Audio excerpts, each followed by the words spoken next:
Hey everybody, it's low carb and keto nutrition specialist Amy Berger bringing you Keto Without the Crazy.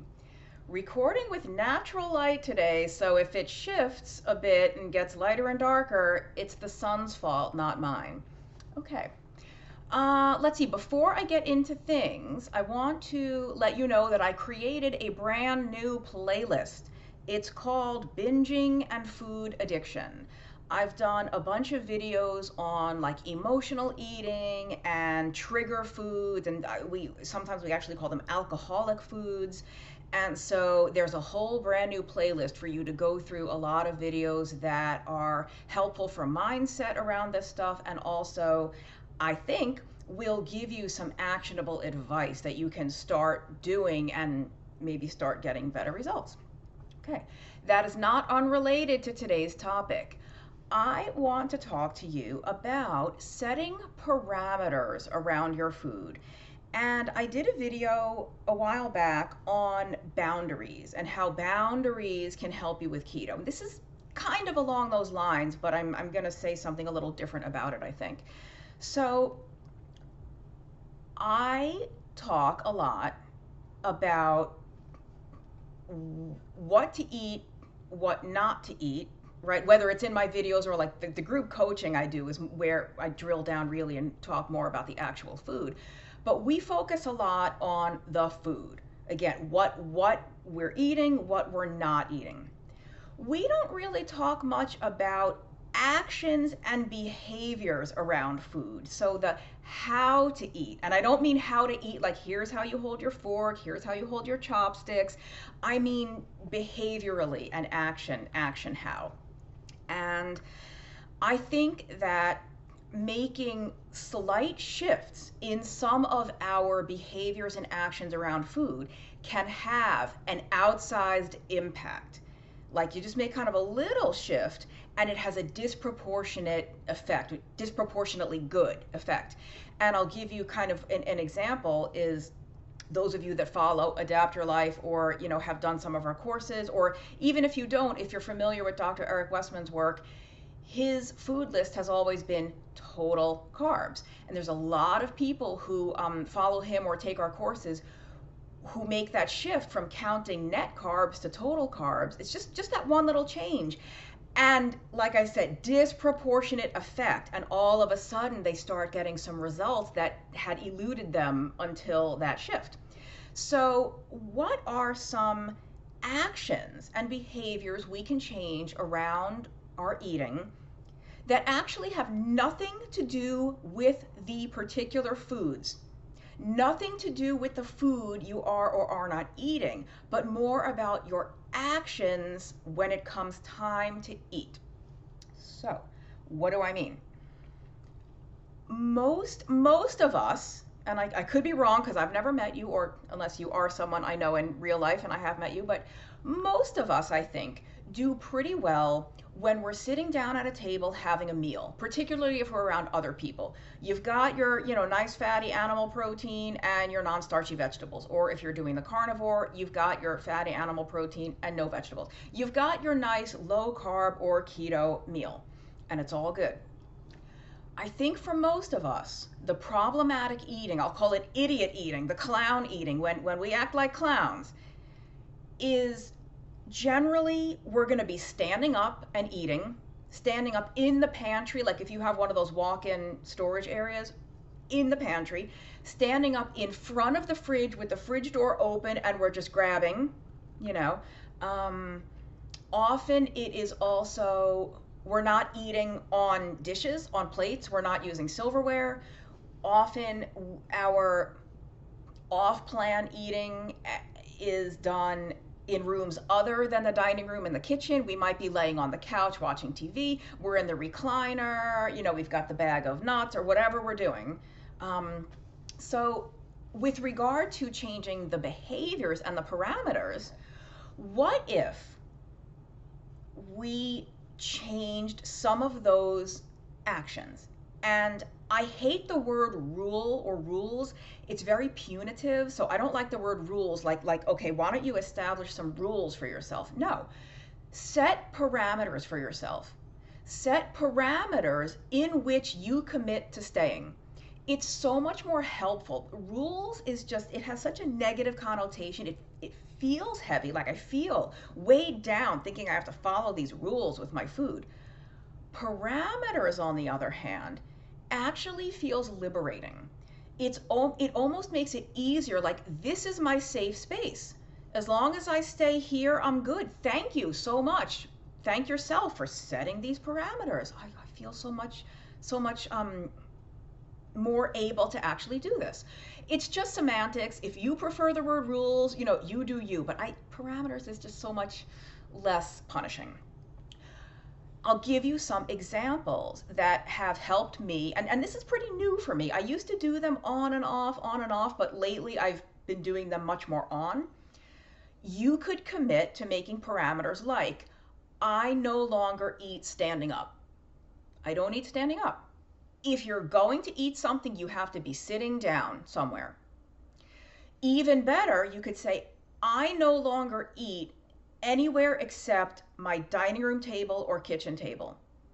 Except, obviously if you're dining out or something that's different, you'll eat at a restaurant. Like, I only eat sitting down like a human being at my dining room or kitchen table. You could do, I no longer eat directly out of containers and packages. If you're going to eat, you have to portion something out onto a plate, into some kind of dish, and then go sit down in your kitchen or dining room. You could eat, they could be kind of a great one, I almost forgot. I no longer eat in the car.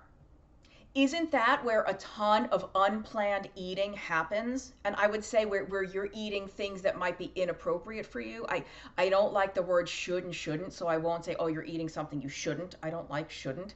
I'd say maybe it's not appropriate. And even that's problematic, but if you want to follow a low carb or ketogenic diet, there are some foods that are inappropriate, right? So a lot of that happens in the car. And to those of you like really busy moms and dads, if you're on the go 47 times a day, you're playing chauffeur, there may be times where you do have to eat in the car, and that's fine. You can choose to make exceptions every now and then with extenuating circumstances. But as a general parameter, I no longer eat in the car. So I think you would be amazed at how much of that problematic, unplanned, off-roading, no pun intended, like eating happens when you're engaging in those behaviors. So if you would cut out those behaviors, you're going to cut out a lot of that unplanned self-sabotage eating by default, because it only comes along for the ride with that behavior. And you see, I know I said this earlier, but just to emphasize, these behavioral shifts I'm talking about have nothing to do with the specific foods you're eating or not eating. They are the behaviors. They're the actions you take when you eat. And let's see, I have no notes, so I need to think of, I don't want to stop the video before I forget things. And I know I have more to say because I recorded this topic for a private group I'm part of a minute ago. Let's see, the parameters. Right. Well, you could even if you don't stick to them 100% right out of the gate, because it might be hard, so I guess here's the thing. This only works if you actually stick to these behaviors, right? Like, talk about Dr. Westman's famous page 4 food list, link below if you're interested, or whatever food list or plan or protocol from whomever that you might be following.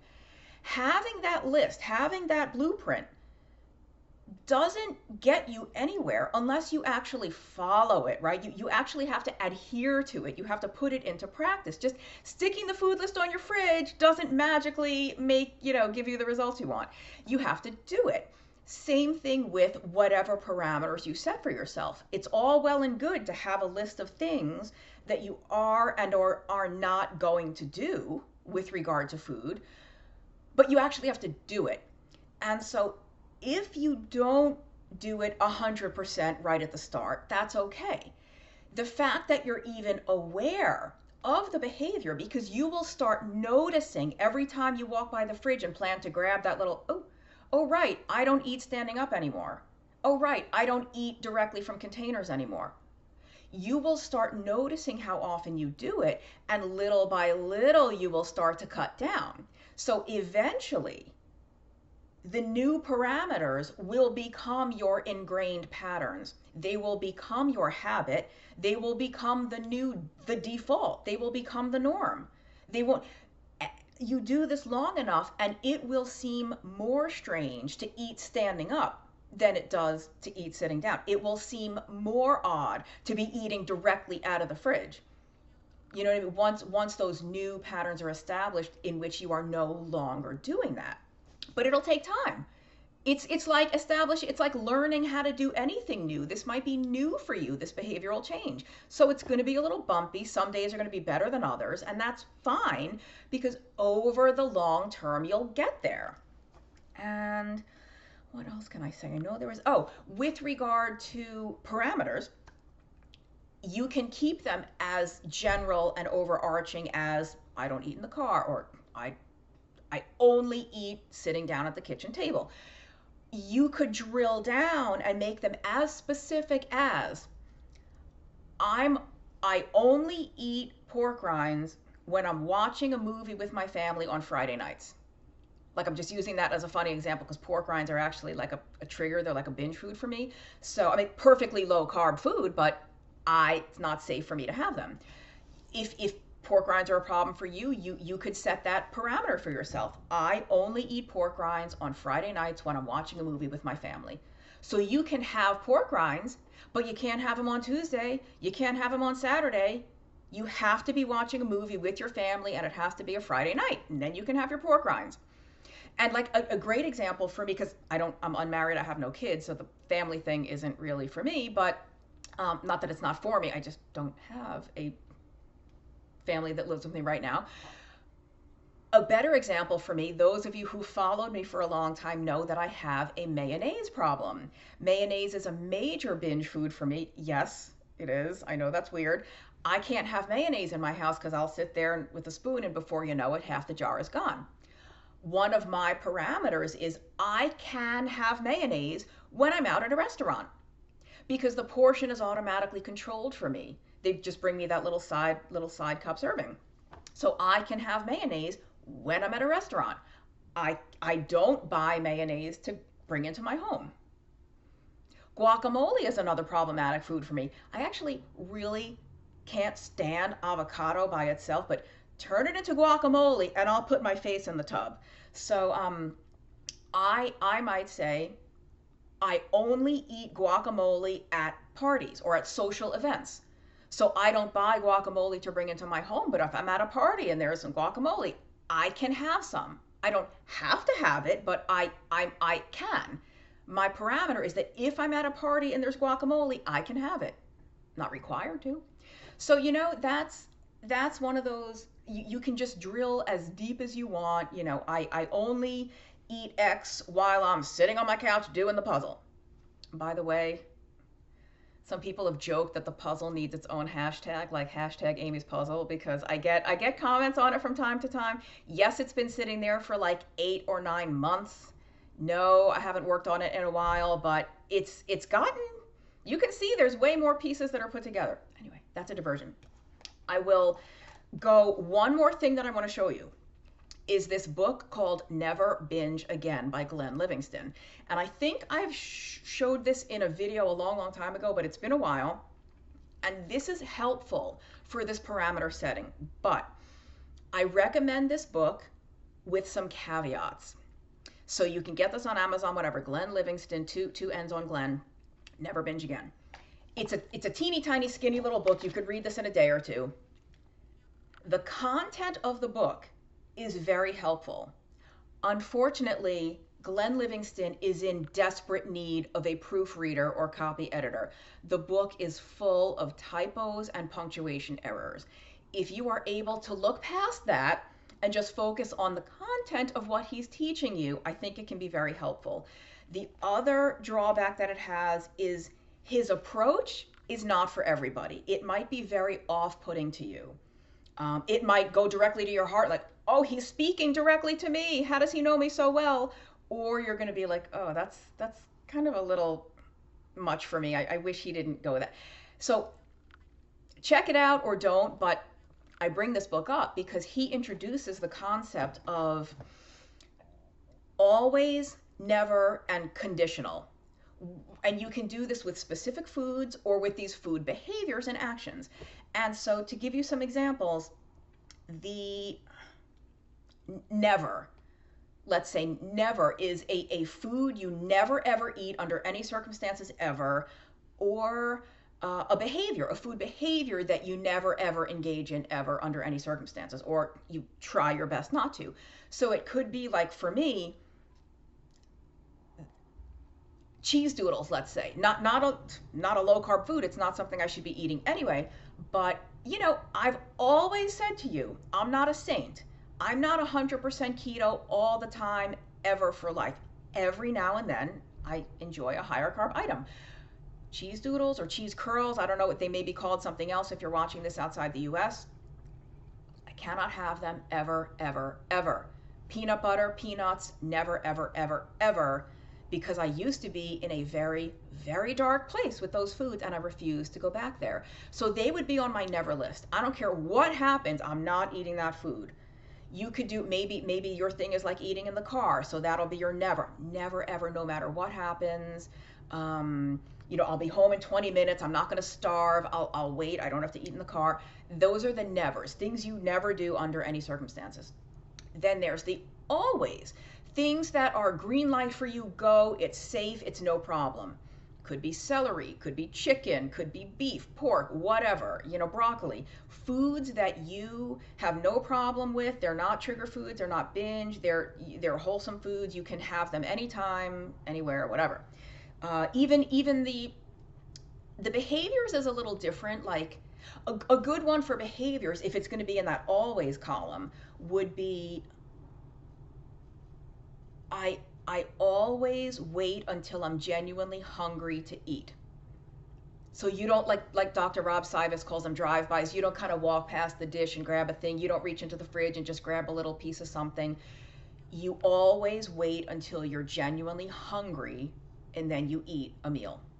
Or let's see, the conditionals are where it gets interesting. The conditionals are the kind of gray areas. My mayonnaise is a conditional thing. The condition under which I allow myself to have mayonnaise is I'm at a restaurant. Under the condition that I'm at a restaurant, I can have mayonnaise. The guacamole is a conditional. The condition under which I permit myself to have guacamole is I'm at a social event. And so it could even be like, let's say you want to commit to not eating in the car. Maybe that's going to be a conditional for you because Wednesdays the kids have baseball and cheerleading, and then there's this, and then there's the late night meeting and all the stuff. So I only eat in the car on Wednesdays. That's the condition. If the condition is that it's Wednesday, you can eat in the car. Do you know what I mean? And there may be extenuating circumstances here and there where you have to even you would break your never or whatever. But I just think this can be really, really helpful because we honestly don't talk about this very much. We really focus so much on the food, what to eat, what not to eat, how much to eat, macros, protein, fat, carbs, what should I do, omega-6. We never really talk about this stuff. And I'm finding it very helpful for myself. I really am. And I'm not perfect. Like I said, it's kind of a bumpy transition learning process. The more you do it, the more you'll notice how often you're doing it. It'll just like, oh, I had no idea how often I eat standing up. Holy cow, this is really interesting. It's helpful information for you. Oh my gosh, I had no idea how often I eat in the car. It's like every other day I'm putting my hand in a bag in the car. So you just becoming aware is the first step, because then you'll gradually stop doing those things. And I think that's kind of all I have to say about that. I have a second something that goes along with this, which is having an accountability partner. And I'm actually, as soon as I'm done recording this, I'm going to record that one while it's fresh in my mind. So, because having someone hold you accountable or having someone to check in with is very helpful to get you to stay within the parameters. Remember, I said these parameters do you no good if you keep going outside them. If you keep breaking your commitment to yourself, you're never going to get anywhere. So it helps to have somebody, a friend, a trusted confidant that you are checking in with. So that's kind of a part 2, and I will see you there. Thanks for watching. If you are not subscribed already, what are you waiting for? Hit the bell, hit the notification, subscribe. I'll see you next time.